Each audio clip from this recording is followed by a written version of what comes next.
Japanese band or book? Bump of Chicken. Bump of Chicken. I'm going to go with book. That is a band. Of course it is. Sake in hand, we'll mispronounce stuff because we're two gaijins and words are tough. So welcome to Sake This. My name is Josh. I'm here with my friend Justin. How you going, Justin? Yeah, good.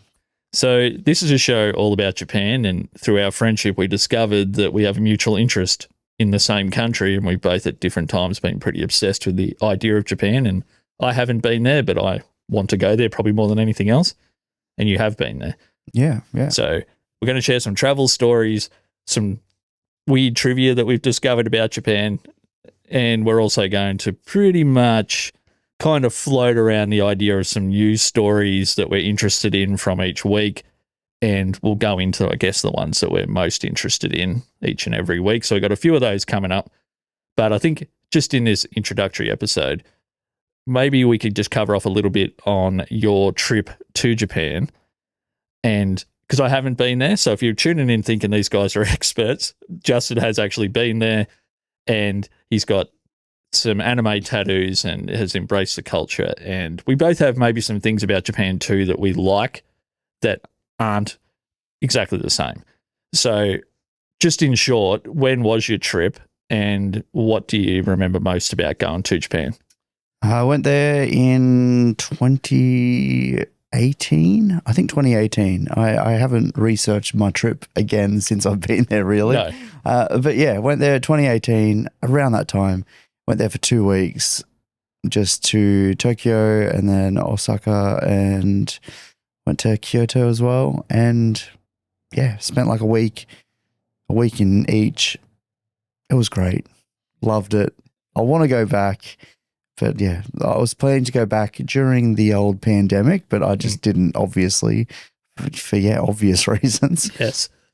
And then since then, I've settled down a little bit more and waiting for the kids to really grow up a little bit. Yep. So I'm just watching from a distance. And I guess when they're at the age where maybe they can enjoy some of that and experience part of Japan as well. Yeah, probably around that 5-year-old, 6-year-old, then it's fine. But yeah. Yeah, so I grew up pretty obsessed with a lot of things that were coming out of Japan, and even if they were Americanized Japanese pop culture, Ninja Turtles and that sort of stuff. So I've always had this fascination, particularly with the traditional elements of Japan. A lot of it had to do with swords and katanas and any particular individual holding a sword katana. So that was kind of my background, and I've always thought about wanting to go there. And I think if I had a better handle on the language, we wouldn't be sitting here because I would be living there. It's because I've always said that, and Justin knows this, that I've wanted to live overseas at some point, and I think Japan would be the number one place that I would want to live. So yeah. In saying all that, you're a weeaboo that doesn't watch anime. Yeah, which is a strange one. It is. That catches people off guard. We'll probably dig into that in the future. So let's jump into a couple of news stories just from this week. And how this is going to play out, guys, is I'm going to read a couple of headlines to Justin, and then he's going to tell me which one he's most interested in. And one of these may or may not be real. So there was a couple that got lost recently on Mount Fuji. And the article about them being lost was called "Too Cold to Move" on Mount Fuji. They refused to try and rescue themselves because they were too cold to move. Fascinating stuff. Fascinating stuff. Number 2 for the week. I'm probably going to mispronounce some of these because these have been translated back into English. Magical Nut Okunu is a new Squirrel Cheek Boob adjacent video game that's all about nuts and includes a sensitive mode. So that came out this week. That was announced. A sensitive mode. A sensitive mode. So whether that adds more, what is that? more squirrel boob or less squirrel boob, I'm not sure. I'm like thinking like more in gaming terms of it, of like it's got more sensitive, like the sensitivity of your mouse or whatever. Oh. But it's definitely not that. But that's what I'm thinking. I'm like, oh, he just wants to move faster. Yeah, I think it's something very squirrel boob related. So our next story was a Japanese convenience store installed customer showers to prove that they have absolutely everything.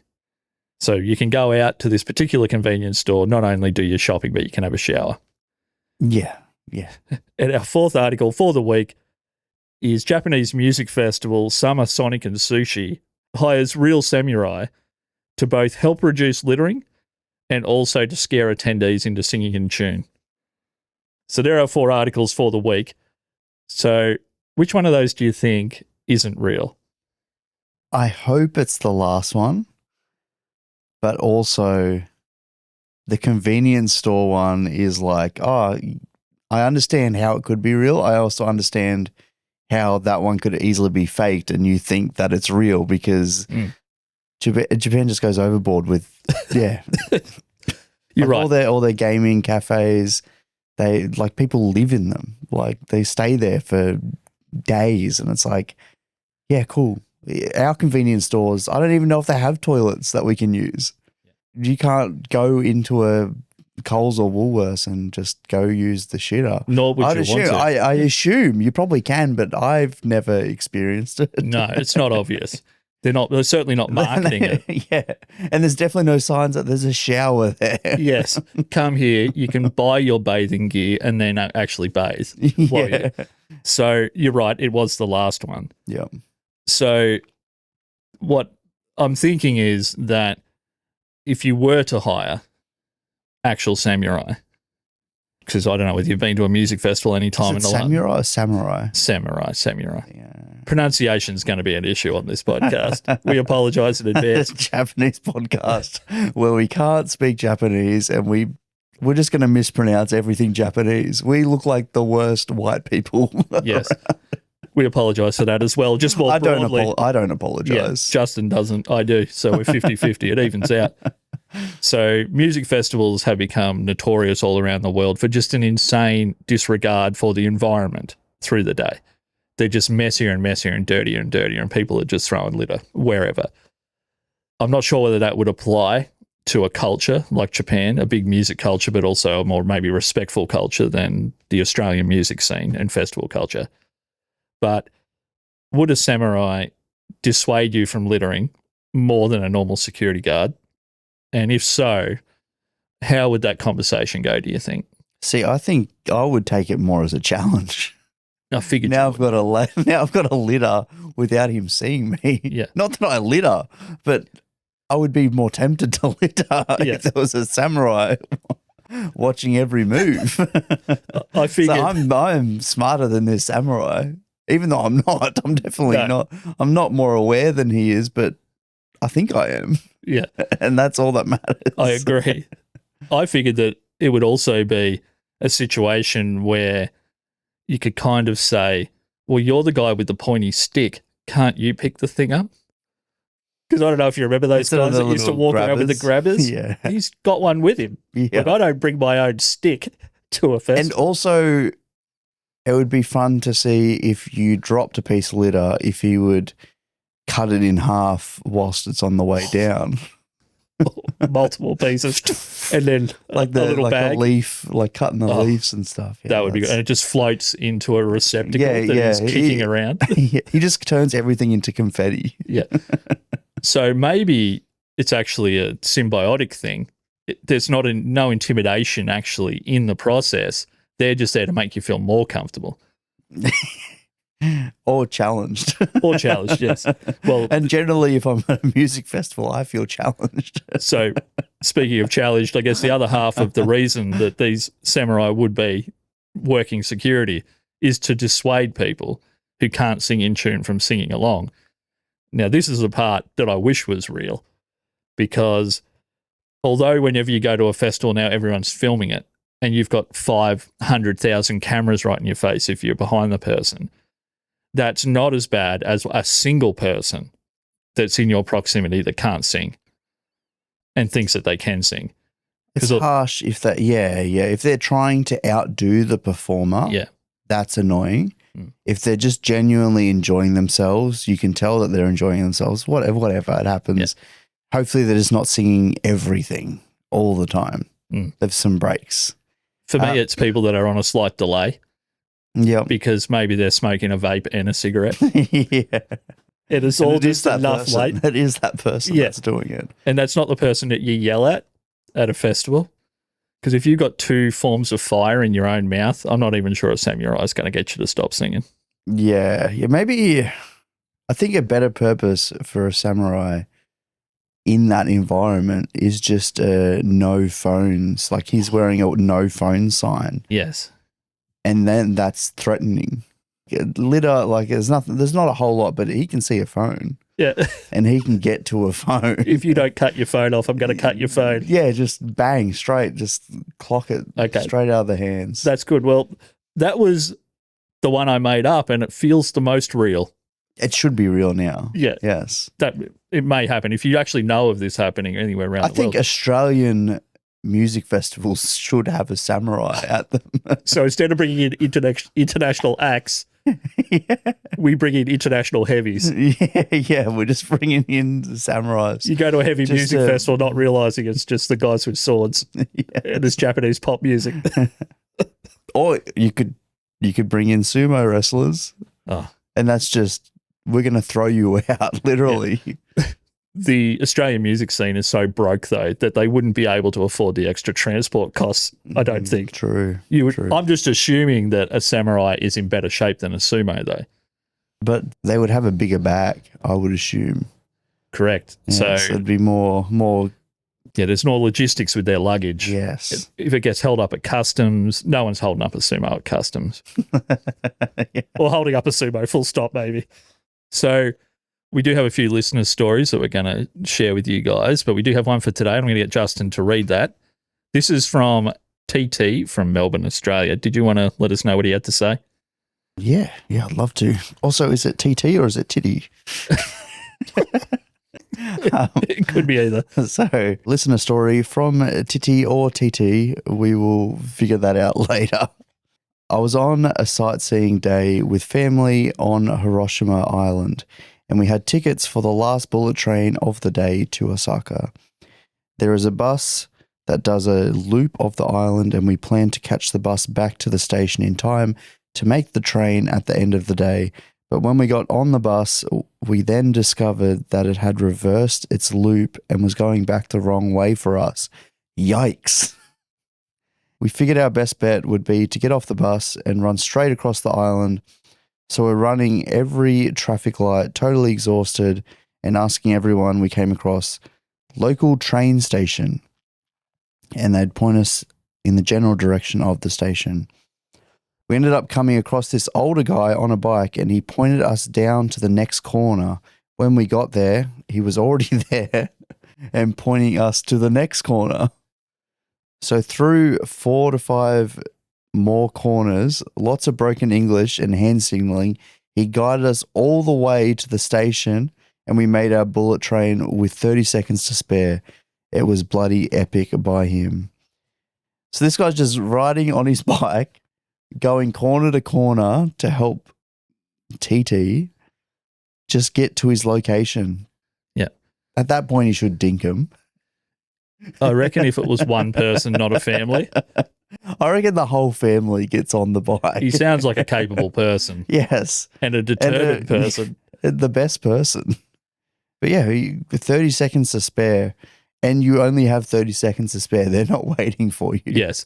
That's key to the story, because it's not like 30 seconds to spare. In Australia, if you went to the train, you would then sit there for another hour waiting for him to clean the train or whatever. Yes. Or they see you in the distance running and a guy pointing your general direction from a bike, and they will wait in Australia. Yeah. We're like, oh, yeah, that's fine. We're going to wait. But yeah. And this goes to what you hear a lot about Japan, is that they're very conscientious and very generous in public with helping people and polite and all the things. And this goes to that not only did the person point them to the next corner, but essentially guided them the entire way to a place they didn't know how to get to. If you walked up to anyone on a push bike in a major city in Australia and they pointed to something, would you ever go that same direction or walk the complete opposite way? It depended on tone, but Yeah, generally I feel like you're getting a point that's straight up in the air and with a certain finger. That's yes, not- correct. And even if it's not that, if that person was then at the next place that they pointed you to, you'd be pretty terrified at that point. It is funny that he's going ahead, pointing, and then Yes. going ahead, almost like they've just picked up a mission in a video game. Yeah, Like and they've got a scout. That's like the follow, and he's just it just seems so video game like. Yes. In Yeah. Japan, that seems Pretty it's fine. standard. Yeah, that's how they came up with quests. The games are very Just- quest heavy. So thanks, TT, for sharing that incredible story. That's awesome. And we're happy you made your train, but not only, you just had this random experience with an awesome human Yeah, that went completely out of their way just to help you. So thanks so much, Titty. thanks so much, Titty. So I did want to play a little game now, and we've got some reviews of Mount Fuji, of all things, that we're going to talk about in a little bit, but I wanted to just play a quick game, and I'm calling this game Guesstimation Japan. So I'm going to pose, at least for this episode, some questions to Justin, and he's going to tell me what he thinks. And today's Guesstimation Japan game is Japanese book or Japanese band. So I'm going to read you 10 different questions, 10 different names, and you're going to let me know if you think it's a book or a band. And we're going to keep score as we move forward into the future and see who is the best guesser. Yep. I'm going to have a guess. That's probably going to be you. But Guesstimation Japan, book or band? Melt banana. Go again. Melt banana. Melt banana. Book or band? Book. That is a band. Book banana. Melt banana. Book banana. That's a totally different kind of book. So how about In the Miso Soup? That's got to be a book. That is a book. Okay. Correct. You're up to one. Next one. Autopsy report of a drowned shrimp. I'm going to go band. That is a band. A 'Cause band that can't be a book. No. It would be a strange book title. Do you put that in the weird section or do you put that in the food section? Or just education. Yes. They're actually a band that performs in massive shrimp costumes. And the head of the costume on every single member of the band is so heavy that I can imagine that they would be all hunched over because the heads, They've got the shrimp-like posture. pretty much, they've been forced into being a shrimp. So next one. I am a cat. I am a cat. Oh, this is a tough one. A very tough one. I'm going to say book. That is a book. It's one of the most famous Okay. Japanese books. The next one's one of my favorites. Ogre, you arsehole. Ogre, you arsehole. I'm going to go book. That is a band. Okay. Are these guys all dressed up as ogre arseholes on stage? It's pretty confusing because no one really can picture what an ogre's arsehole looks like. Oh, I can. But- I've watched anime. Yes, you probably can. I'm showing my lack of anime colours there by not being able to spot an ogre arsehole versus a pixie arsehole. So next one, Kiss My Feet 2. Book. That is a band. Oh, Another band. No. Now, we're getting towards the business end here. You Like Me, Not My Daughter. Okay, book. That is a book. Okay. That one I forgot was on the list. Okay. Sorry, can you repeat the title for that one? You Like Me, Not My Daughter. Okay. That is I just stupid. wonder if it's like a weird translation on, Yes, a lot of these are translated. like as in back. because of how it's translated. Yeah. Like that is what it means, but that's not exactly what Yes. it means. Just the difference between You Like Me, Not My Daughter with an exclamation mark Oh, versus with a question mark. It's a yep. completely different title. So the next one, Sexy Zone. Band. That is a band. You're nailing it. So we've got two more to go. No, I'm not definitely not nailing it. So two more to go.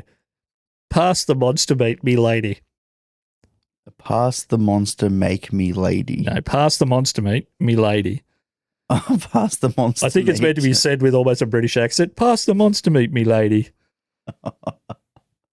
Yeah, how do you even guess between book and band for that one? I don't know, but that's the game. I'm going to say band. That is a book. Oh, fuck. And our last one for today in Guesstimation Japan, book versus band, Rocket of the Bulldogs.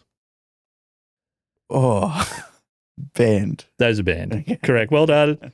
Applause, all the applause. Well done, mate. That was good. I wasn't keeping tally at all. No, so we'll go back. I have to figure that out. I lost it. I lost the tally immediately after one. Yes. It had something to do with the shrimp, I think. I had way too much story about the shrimp. I'm sorry.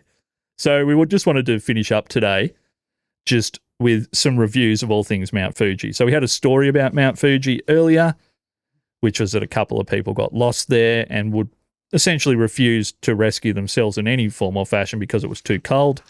So I figured that I would go out and just source some reviews from around the world, ones that I could translate back into English, some translations probably better than others, of reviews of Mount Fuji itself. So the first one for today is from a Mr. Steely Yatako. I think it's meant to be pronounced in a very Mexican type voice, yes. But Yes. we're not going to do that here. No, we'll avoid all voices. I only say that because the picture is of a Mexican guy. Yes. It's just standing there, very... Looks like he's walked straight off a set playing a flamenco guitar. Yeah. Yeah. So this is a 1 out of 5 star review. For Mount Fuji. For Mount Fuji. For Mount Fuji itself. Yes. And the review says, it's quite short and punchy, the fall didn't even kill me. Dot. Full stop. Yes. So my first reaction to that is, that's a shame. Do you hope Mr. Steely Yatako lives on? No, I actually... Oh, you hope that he doesn't live on, sorry. Well, after that review, I'm defending Fuji here. Yep. So do you have any feelings on that one? I don't. Maybe you just agree with me. I just, yeah. I dislike people actually leaving 1-star reviews. Yes. As a gimmick. Because it should. I understand the gimmick, but change it to 5 stars. This is 7 years ago. It's been 1 star for 7 years. Yeah. It deserves the 5 stars. It makes me wonder how many other falls haven't killed the guy in the interim. But Yeah. You should have clicked on his reviews, all of his reviews, and it's just places that didn't still kill not dead. 1 star. Just going back to Fuji every year. Yeah. Still no better. Still hasn't killed me. So our next review was from Gilliam Eli. 1 star. One again. All clouds, no fair. I wonder if it's That's from the whole family too, apparently. all clouds, no fair. No fair. I assume they mean not fair and not that they were expecting Fuji to have a fair, as in something. That would have been funny. They were loving it. They got halfway up the mountain, and then someone in the family is like, "Where's the fair? Yeah. Like, isn't that what we're climbing for here?" Right. There's someone that fell and they didn't even die. And they're having a better time than us. So we'll move on. Our next review, another 1 star review. This one is from Justin Morn. We're going with Morn. Justin Morn. Don't let Big Japan propaganda get to you. There is no mountain. I went to the viewing platform, and as you can see, he has a photo of no mountain. There's no mountain. Would be a great spot for a mountain. Okay, Justin. He's just on a viewing platform looking out at a lot of fog or mist, it seems like, yes. So we don't have to agree about this, but I feel like possibly we will. Firstly, the fact that this guy's name's Justin has to bother you with that really rubbish review. Why that would he's it left. bother me? Why? There can be shit Justins out there. Okay, correct. I am one of them. There's lots of shit Joshes. A lot of them were in shows like Dawson's Creek back in the day. So this review to me is what's wrong with negative reviews when you give it 1 star, but you're hoping that people will give you 5 stars for your bad joke. Yes, I agree. I agree in the point that this could just be a 5-star review and it still sends the same message, except you just haven't given it a 1-star review. Yeah. You're kind of doubled down on arsehole and killed your own funny. Yeah. Righto, so we got 2 more for today. So this one is from Giovan Hager.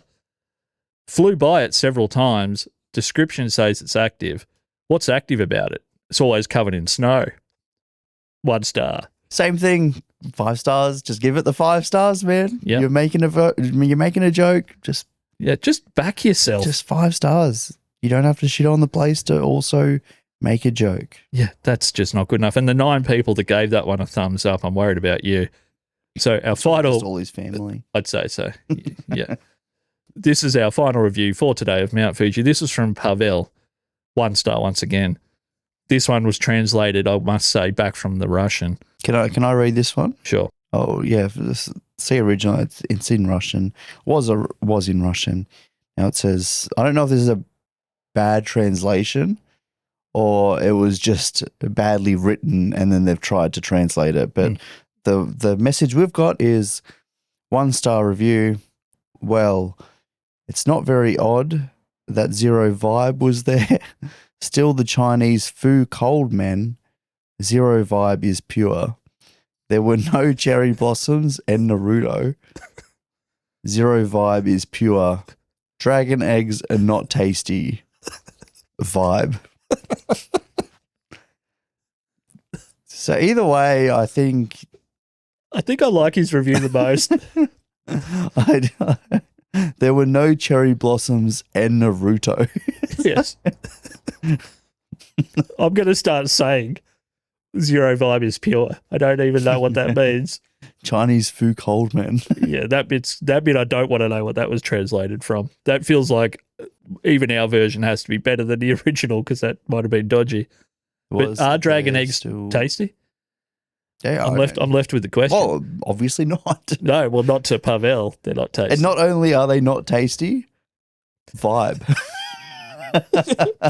It's a really funny way to end anything. You just vibe. You just list a bunch of stuff you hate and then just put dash vibe, no punctuation. Yeah. That's very good. Righto, well, welcome to the end. This is the end. Welcome to the end of everything. well, maybe of this podcast. This is the last podcast of all time. It is vibe. So if you thought this was a vibe, maybe tell some friends. If you're into Japan, tell some friends. Obviously, as we move forward, we're going to have some more travel stories. I'm actually in the process of booking my trip. It's just when I want to go, I can't quite book yet. So I'm going to have a few little things to share about the booking process, where I'm planning to go. Justin, just to finish off for today, can I ask just one question, and we're going to post a picture of this. You've got several anime tattoos. I want to know which is your first anime tattoo and when and why did you get that?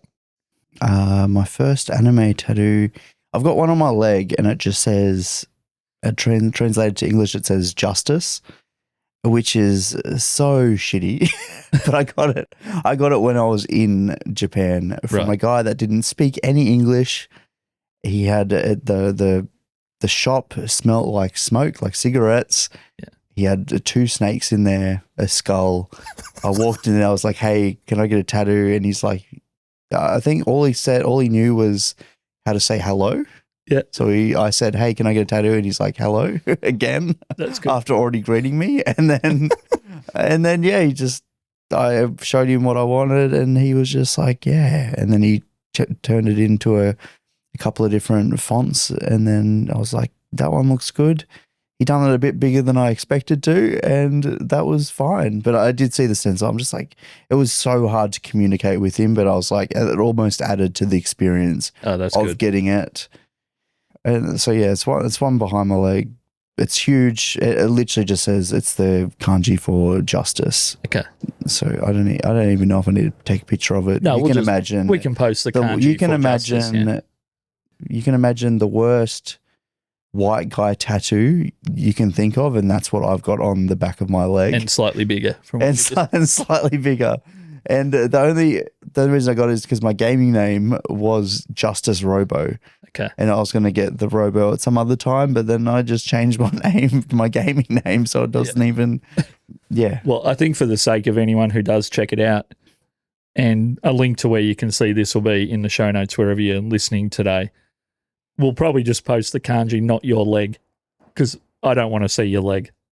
That's it. Let me know if you want to see my leg. Yeah, well, actually, let us know if you want to see. No foot included, just the leg. Yeah, he charges for that. So only calf action. So my first tattoo I've decided for today is going to be all clouds, no fair vibe. Yeah. Just vibe. Just vibe. Good. Yeah. Just dash vibe. Righto. Well, thank you for listening to Sake This. We'll be back very, very soon with some more stories from Japan, some more news articles, and I might have a tattoo on the back of my leg by that point. It's probably going to be something to do with Squirrel Cheek Boob adjacent video games. I think under the eye, first tattoo under the eye, and it just says -5. Just in case I go to prison one day, that'll just get me through it. That will get you to prison. Yes, it will. That is a vibe. Righto. Well, thank you, Justin. Thank you, everyone, and catch you later. See ya.